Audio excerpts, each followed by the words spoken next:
Pakar telematika Rai Suryo mengungkapkan hasil pemeriksaan sebagai saksi kasus tuduhan ijazah palsu Presiden ke-7 RI, Joko Widodo, Jokowi, di Polda Metro Jaya, Jakarta, pada Kamis, 15 Mei 2025. Rai Suryo mengatakan bahwa laporan yang dilayangkan oleh pelapor ke Polda Metro Jaya tidak ada pihak terlapor. Kan ya karena saya nggak lihat lagi karena saya dipertanyakan nggak ada hubungannya dengan itu ya nggak perlu saya jawabkan. Itu. Ada pertanyaan lain mungkin yang substansi yang terkait Nggak dengan ada, materi? nggak ada karena video itu. Karena yang terkait dengan surat laporan itu ini harus jelas ya teman-teman.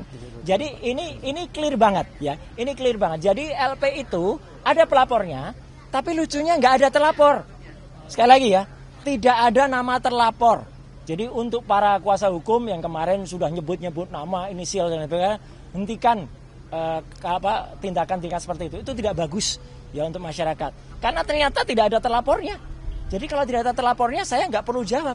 Karena kalau saya menjawab, jangan-jangan saya nanti jadi saksi. Kalau jadi saksi dan saudara yang terlapor itu adalah saksi saudara saya, ya saya nggak boleh jadi saksi.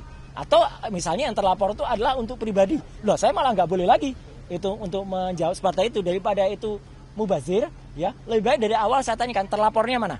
Ya, ketika tidak ada terlapornya, ya sudah, saya senyum saja. Penyidik juga ngerti, ya Pak, nggak ada terlapornya, kita maksudnya. Nah, yang kedua adalah lokus dan tempusnya sudah jelas banget.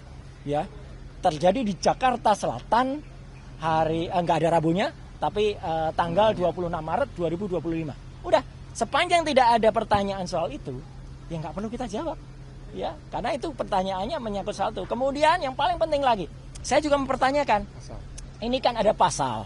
Ya, di samping pasal 311, 310, 27 ayat A, ada juga pasal yang mau dimasukkan ke dalamnya ya, pasal yang diselundupkan. Saya nggak tahu menyelundupkan siapa. Ya gitu. Itu pasal 32 dan 35 Undang-Undang ITE.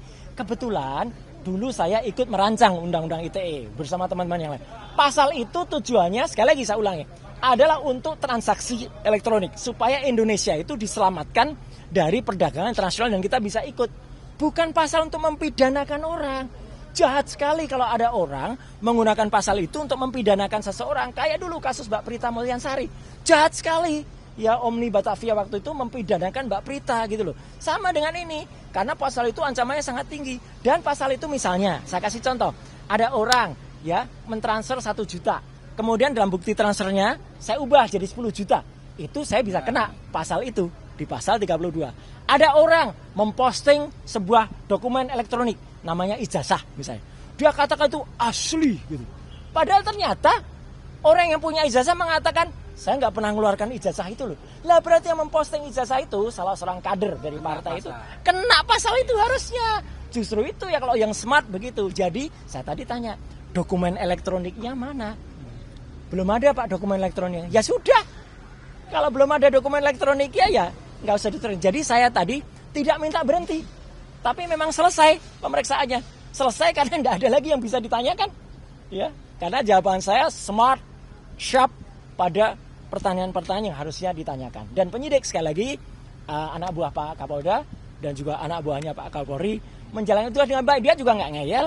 Ya, dia tanya, oh iya Pak, baik Pak. Kalau profesional dan malah kita kasih kuliah tadi panjang ngobrol di dalam bagus sekali dan juga bagus jam 12 tadi saya diberi waktu untuk sholat zuhur, makan, sholat, kemudian juga hari ini begitu sudah selesai udah di print clear, semua sudah saya teken tanda tangan ya, dan saya berharap hal yang sama terjadi pada teman-teman yang mungkin ikut diundang ya. Saya harapkan mereka menjawab dengan sharp and clear and clean dan smart gitu. Next agenda kira-kira ada di Belum ada. Karena selesai. Karena pemeriksaan saya selesai. Saya tidak minta berhenti atau dihentikan tidak. Ya, Anda tahu teman-teman, saya alhamdulillah sehat walafiat, ya gitu jasmani, meskipun rohani saya tadi juga bilang di dalam. Saya rohani agak lihat ini apa ini pasal kok banyak sekali kayak gini.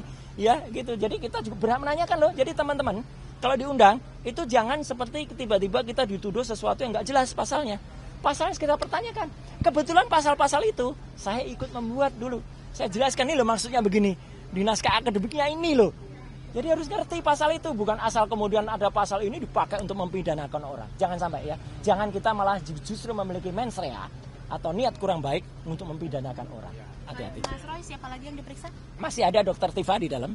Dan moga-moga Dr. Tifa juga sama, moga-moga bisa smart dan real dan menjawab. Tapi ya kita berdoa saja dan moga-moga kalau ada teman-teman yang lain ya, saya berharap tidak banyak lagi yang harus dibuat dipanggil atau bahkan dibikin susah dengan ada laporan yang nggak jelas. Ya. Ini laporannya nggak jelas ini, laporan kok nggak ada yang terlapor. Sekali lagi loh ya, bohong kalau dikatakan sudah ada terlapornya, nggak ada. Dalam klarifikasi itu belum ada terlapor. Jangan lupa subscribe ya.